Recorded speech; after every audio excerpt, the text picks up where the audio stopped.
स्वामी sir, आज हम लोग देखेंगे द्विघात समीकरण में टाइप 11 के क्वेश्चन को, जिसमें द्विघात समीकरण के अनुप्रयोग से संबंधित क्वेश्चन हमें करने होंगे।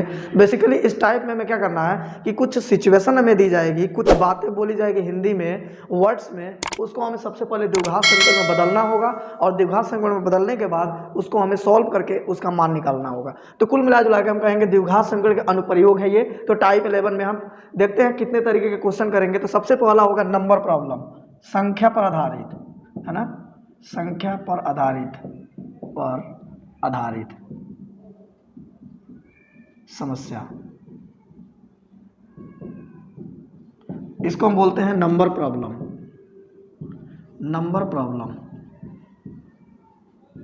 सही है। दूसरा हो जाएगा आयु संबंधी या आयु पर आधारित समस्या, है ना, आयु पर आधारित समस्या बोलते हैं हम एज प्रॉब्लम। क्या? As problem. अगला जो होगा वो होगा चाल, दूरी और समय, चाल, दूरी, समय पर आधारित समस्या।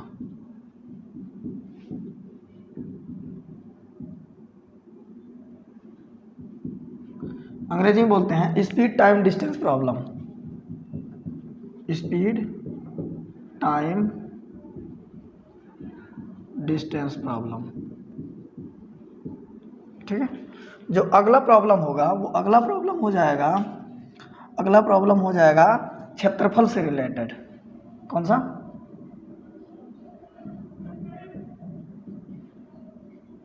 क्षेत्रफल पर आधारित समस्या।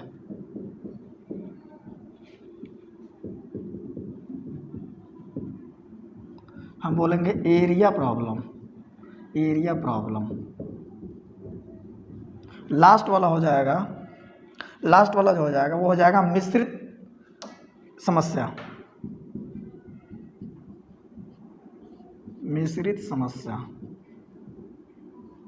इसको हम बोलेंगे मिक्स प्रॉब्लम।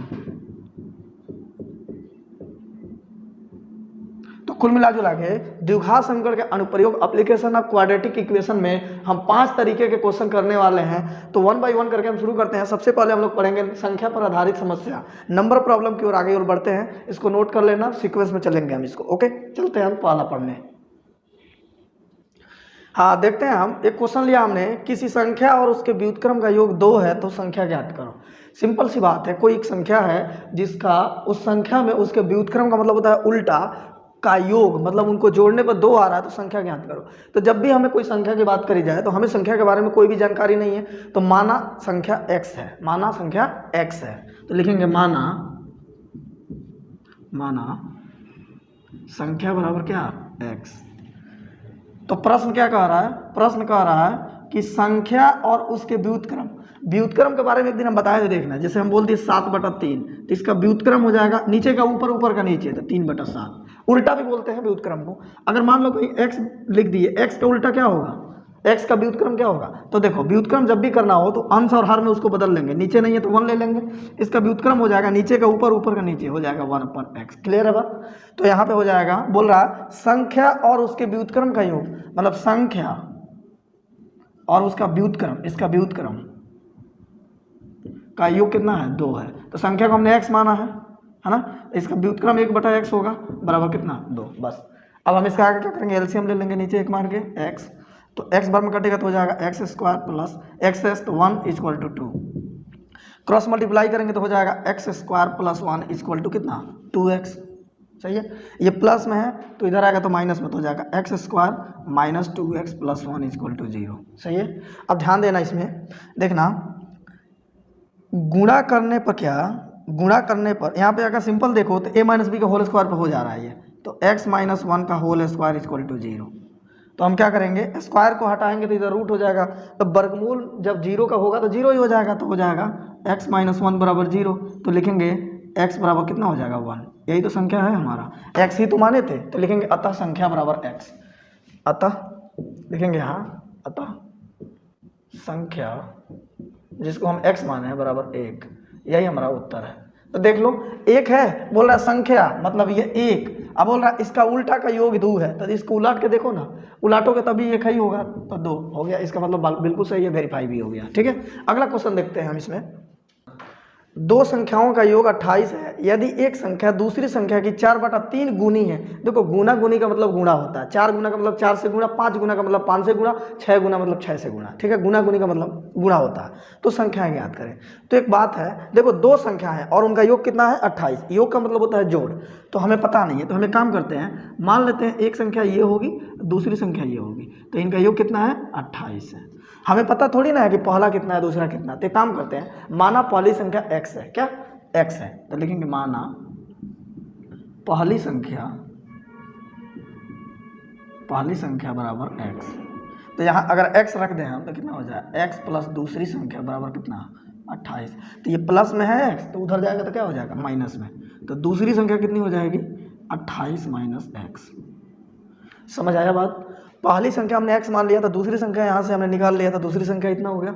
अब सवाल कर रहा है यदि एक संख्या दूसरी संख्या की, यहाँ से यहाँ तक एक अलग है और यहाँ से दूसरी संख्या की 4/3 गुनी है। समझ रहे हो बात? दूसरी संख्या की क्या है 4/3 गुनी। तो सुनना, प्रश्न बोल रहा है तो लिखेंगे प्रश्न से, यदि एक संख्या मतलब पहली भी हो सकती है दूसरी भी हो सकती है, तो मान लेते हैं पहली है ना, तो एक वाला जो संख्या है, एक संख्या दूसरी की 4/3 गुनी है, दूसरी की कितनी गुनी है 4/3 गुनी है, गुनी मतलब गुणा, 4/3 से गुणा। पहला को हमने x माना है तो यहाँ x रख देंगे 4/3, दूसरा को हमने निकाला है कितना 28 माइनस x, तो यहाँ हो जाएगा 28 माइनस x। क्लियर है? तिरछा तिरछी गुणा करेंगे तो हो जाएगा 3x इक्वल टू 4 से गुणा करेंगे 28 में तो कितना हो जाएगा, देखना ये हो जाएगा 8 चौका 32 है ना, का 2 हासिल 3 और 4 दूना 8 3 11 और माइनस का 4x। क्लियर है? अब देखना ये माइनस में इधर आएगा कितना हो जाएगा 3x प्लस क्या 4x इक्वल टू 112, तो हो जाएगा 7x बराबर 112। ठीक है, 7 से तो ये हो जाएगा 7 एकम 7 है, 4 7 16 7 112 होता है, तो x बराबर कितना 16। हमें यही तो संख्या निकालनी थी, तो पहली संख्या कितनी हो जाएगी, पहली संख्या को x हमने माना है यहाँ पे, तो हो जाएगा अतः पहली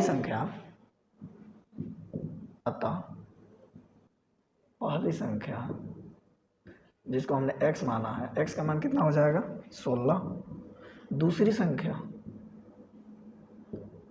संख्या को क्या हमने माना है, देखना यहाँ पे दूसरी संख्या क्या है, ये 28 माइनस एक्स, तो देखना 28 माइनस x का मान कितना आया है 16, तो घटा देंगे तो कितना हो जाएगा 12, तो यही हमारा आंसर हो जाएगा, एक 16 हो जाएगा और एक 12 हो जाएगा। उम्मीद है बात समझ में आया होगा। तीसरा क्वेश्चन, दो क्रमागत धन विषम पूर्णांक ज्ञात कीजिए जिनके वर्गों का योग कितना है 290। सही है, तो दो विषम धन पूर्णांक हैं, विषम पूर्णांक। एक बात बताओ, पहला विषम संख्या 1 होती है, फिर 3 होती है, फिर 5 7 9, तो एक चीज़ नोटिस करो, 1 के बाद 3 हुआ, इसका मतलब 2 इसमें से गायब हो गया, और यहाँ 3 के बाद 5 हुआ, इसका मतलब 4 गायब हो गया, 5 के बाद 7 हुआ, इसका मतलब 6 गायब। कहने का मतलब कि प्रत्येक विषम संख्या हर दूसरी बार आती है, +2 करने पर आती है। देख लो 1 और 2 3 हो गया, 3 2 5 हो गया। तो अगर पहली विषम संख्या कोई x है तो दूसरी विषम संख्या होती है x + 2। बात समझ में आ रहा है? पहली विषम संख्या अगर x है तो ठीक उसके 2 नंबर बाद दूसरी विषम संख्या आती है। तो हम वही करेंगे, यहाँ पे मानेंगे, माना पहली विषम संख्या x है, लिखेंगे माना पहली विषम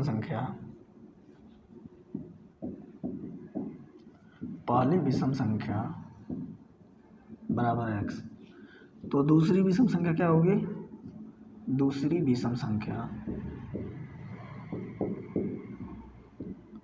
क्या हो जाएगी x + 2। अभी तो बताया है। अब यहाँ बोल रहा है जिनके वर्गों का योग, सिंपल योग नहीं, वर्गों का योग है ना, तो प्रश्न बोल रहा है उनके वर्गों का योग, मतलब इसका वर्ग फिर इसका वर्ग और वर्ग करने के बाद योग 290 है।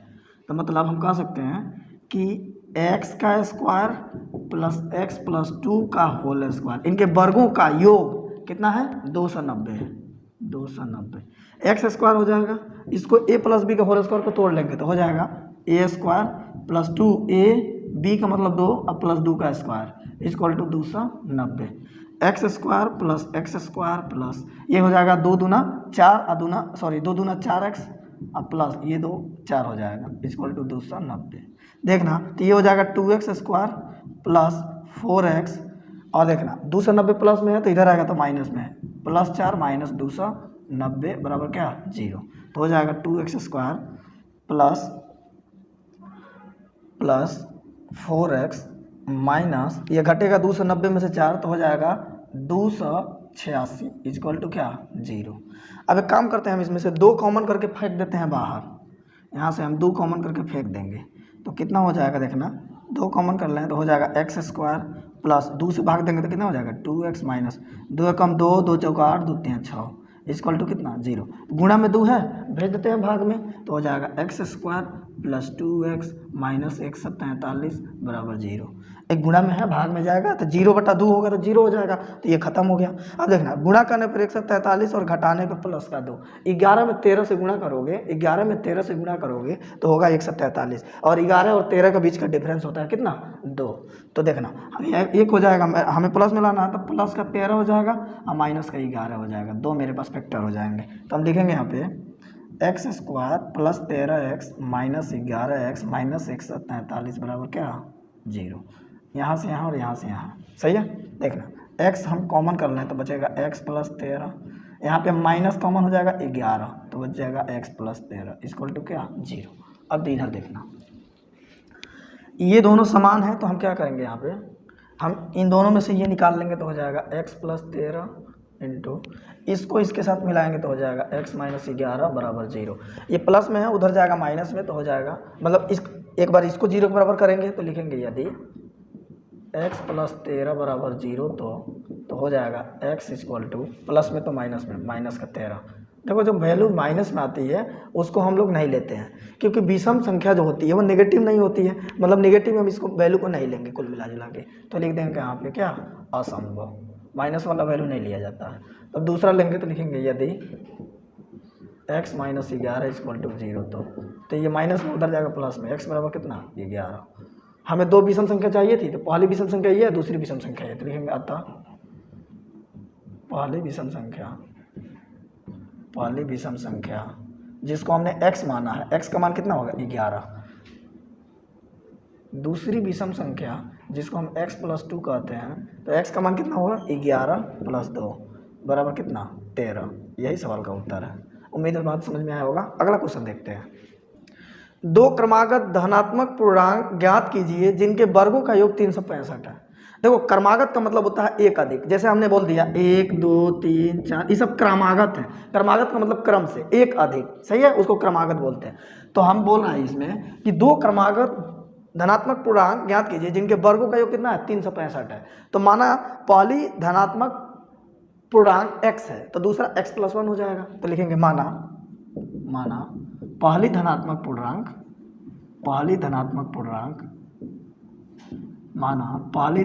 पूर्णांक क्या है x है, तो दूसरी धनात्मक पूर्णांक क्या होगा, दूसरी धनात्मक पूर्णांक x प्लस 1 हो जाएगा। बोल रहा है जिनके वर्गों का योग 365 है प्रश्न से, तो हो जाएगा x square plus x plus 1 का होल स्क्वायर इक्वल टू 365। तो हो जाएगा x square plus a plus b का होल स्क्वायर पर तोड़ लो तो हो जाएगा a square plus 2ab plus b square equal to 365। तो ये एक्स स्क्वायर हो जाएगा 2x स्क्वायर प्लस 2x। अब देखना ये इसको इधर ले आते हैं तो प्लस 1 माइनस 365 इक्वल टू 0। ये घटेगा तो कितना हो जाएगा 2x स्क्वायर प्लस 2x, ये घटेगा तो हो जाएगा माइनस का 364 इक्वल टू 0। यहाँ से 2 कॉमन कर लेते हैं तो हो जाएगा एक्स स्क्वायर प्लस एक्स, है ना, माइनस 2 से भाग देंगे तो 2 कम 2 2 8 16 2 2 4 इक्वल टू 0। गुणा में 2 है भाग में जाएगा तो ये खत्म हो जाएगा, तो हो जाएगा x square plus X minus 182 equal to 0। ठीक है। हाँ तो इसका फैक्टर देखेंगे, गुणा करने पर 182 और घटाने पर 1, तो 13 और 14 हो जाएगा इसका। देखना 13 में 14 से गुणा कर लोगे तो आएगा 182 और घटाओगे तो आ जाएगा 1, तो प्लस में 14, क्योंकि हमें प्लस में रिजल्ट चाहिए, प्लस में 14 और माइनस में 13, सही है। तो लिखेंगे हो जाएगा x square plus 14x minus 13x minus 182 equal to 0। यहाँ से यहाँ और यहाँ से यहाँ अलग, तो x तो यहाँ हो जाएगा x प्लस 14 माइनस 13, तो डिवाइड करोगे तो x, अब माइनस कॉमन ले लिया तो यहाँ प्लस हो जाएगा, डिवाइड करोगे तो 14 बार में जाएगा बराबर 0। अब यहाँ देखते हैं ये दोनों बराबर हो गया, तो इसमें से एक बाहर कर लेंगे हम, तो x प्लस 14 को बाहर निकाल लिए, इसको इसके साथ मिलाएंगे तो हो जाएगा x माइनस 13 बराबर 0। इसको 0 के बराबर करेंगे तो हो जाएगा यदि x प्लस 14 बराबर 0 तो प्लस में तो उधर जाएगा माइनस में, तो x बराबर माइनस का 14। जब भी माइनस में संख्या है उसको हम असंभव कर लेंगे, है ना, इसको हम नहीं लेंगे। अब लिखेंगे इसको पुनः x माइनस 13 इक्वल टू 0, तो माइनस में तो उधर जाएगा प्लस में, तो x बराबर कितना 13। जैसे ही ये x बराबर 13 आ गया, अब हम पहली और दूसरी निकाल लेंगे। अतः पहली धनात्मक पूर्णांक जिसको हम x कहते हैं, x का मान कितना हो गया 13। दूसरी धनात्मक पूर्णांक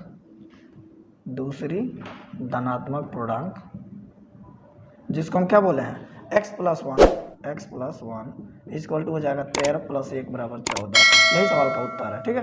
तो नंबर पर आधारित जो भी था टाइप फर्स्ट जो था संख्याओं पर आधारित, इसमें हमने सभी क्वेश्चन कर लिए हैं। इसके बाद भी किसी को प्रॉब्लम आता है तो कमेंट करना, फिर देखेंगे।